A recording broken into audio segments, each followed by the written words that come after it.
गुरु नानक जयंती। गुरु नानक जयंती का दिन था। गट्टू और चिंकी क्लास में बैठे थे। मिश्रा सर गुरु नानक जयंती पर भाषण दे रहे थे। बच्चों, आज गुरु नानक जी का जयंती उत्सव है। गुरु नानक जी का जन्म पंजाब में कार्तिक पूर्णिमा के दिन सन 1459 में हुआ था। गुरु नानक सिख धर्म के संस्थापक हैं। उन्होंने अपने सहसाथियों के साथ गुरु ग्रंथ साहिबा नामक धर्म ग्रंथ लिखा था। नानक जी बचपन में बहुत ही तल्लक जिज्ञासु और ज्ञानी थे। उन्होंने अपने जीवन काल में भ्रमण किया और उपदेश किया कि सर्व धर्म सम्मान है, इसलिए हमें स्नेह और प्रेम से रहना चाहिए। मन में ईश्वर की आराधना करनी चाहिए। मूर्ति या मंदिर में भगवान ढूंढने से अच्छा इंसानों में भगवान देखकर उनकी सेवा करनी चाहिए। बच्चों, बहुत बड़ी सीख देकर गए हैं नानक जी। हम इंसान गुरु नानक जी और उनके जैसे महान आत्माओं की जयंती उत्सव धूमधाम से मनाते तो हैं, पर उनकी दी हुई सीख भूल जाते हैं। उनकी सीख समझना और व्यवहार में लाना, यही नानक जी जैसे महान आत्माओं को सच्चा अभिवादन होगा। गट्टू और चिंकी अपने दोस्त हरी के साथ स्कूल से लौट रहे थे। तब गट्टू कहता है, मिश्रा सर ने आज बहुत अच्छी बात कही है हरी। हम बस जयंती मनाते हैं, गाते हैं, नाचते हैं और दूसरे दिन भूल जाते हैं। हाँ यार, पर आज आंखें खुल गई। हम अब महापुरुषों की जयंती कुछ अलग ढंग से मनाएंगे। पर कैसे? हम उनका साहित्य पढ़कर, उनके विचार समझकर, जैसा वो चाहते थे वैसा बर्ताव तो कर ही सकते हैं ना। ठीक कह रहा है गट्टू तू। चल, अब मैं अपने घर चलता हूँ। ऐसा कहकर हरी निकल जाता है और गट्टू चिंकी भी अपने घर आते हैं। बच्चों, आगे तुम चलो, फटाफट तैयार हो जाओ। आज गुरु नानक जयंती है, हमें तैयारी भी तो करनी है।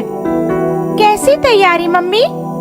अरे भाई, बहुत कुछ करना है। गुरुद्वारा जाना है, शोभा यात्रा में शामिल होना है। चलो चलो। नहीं मम्मी, हम नहीं आएंगे। ऐसा क्यों कह रहे हो बच्चों?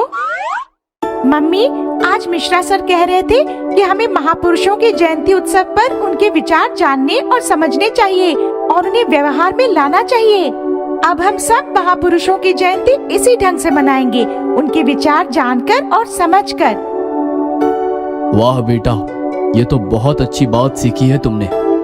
आज सच में महान पुरुषों के विचारों और उपदेशों को समझकर उन्हें व्यवहार में लाने की आवश्यकता है। ऐसा करने से हम खुशहाल समाज और खुशहाल देश की ओर बढ़ सकते हैं।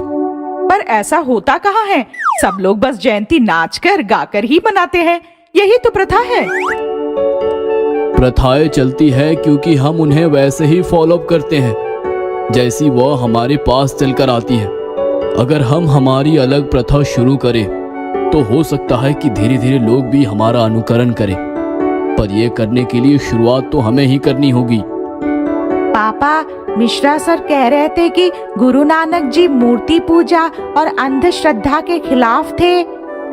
हाँ बेटा, मिश्रा सर ठीक कह रहे थे। गुरु नानक जी ही नहीं, और भी ऐसे कई महापुरुष हैं जो भगवान के साथ साथ इंसानों की भी सेवा करते थे और समाज में जन सेवा का संदेश देते थे। फिर तो हमें महापुरुषों के विचारों का अध्ययन करना चाहिए। हाँ बिल्कुल ठीक। तो चलिए, आज हम नानक जी के ग्रंथ गुरु ग्रंथ साहिबा का सामूहिक पठन करते हैं। उनके आध्यात्मिक तथा अन्य विचारों को जानने का प्रयास करते हैं। पर आपको तो गुरुद्वारा जाना है, शोभा यात्रा में शामिल होना है।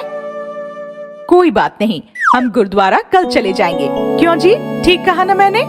बिल्कुल ठीक। अगर हमारे बच्चे इतने समझदार और जिज्ञासु हो सकते हैं तो हमें भी उनका साथ अवश्य देना चाहिए। तो ठीक है पापा, मैं बस अभी आता हूँ।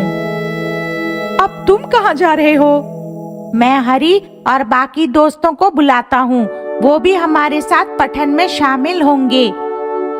पहले मुंह हाथ तो धो लो। अच्छे विचारों को ग्रहण करने से पहले मन के साथ साथ शरीर भी तो स्वच्छ होना चाहिए। ओके मम्मी, चलो चिंकी। गट्टू और चिंकी मुंह हाथ धोकर फ्रेश हो जाते हैं। और फिर अपने सारे दोस्तों को बुला लाते हैं। पापा गुरु ग्रंथ साहिबा और गुरु नानक जी के विचारों आधारित कुछ अन्य ग्रंथ निकाल कर रखते हैं। सब लोग पठन करने बैठ जाते हैं। बच्चों, शांत और एकाग्र मन से बैठ जाओ और गुरु नानक जी के विचार सुनो।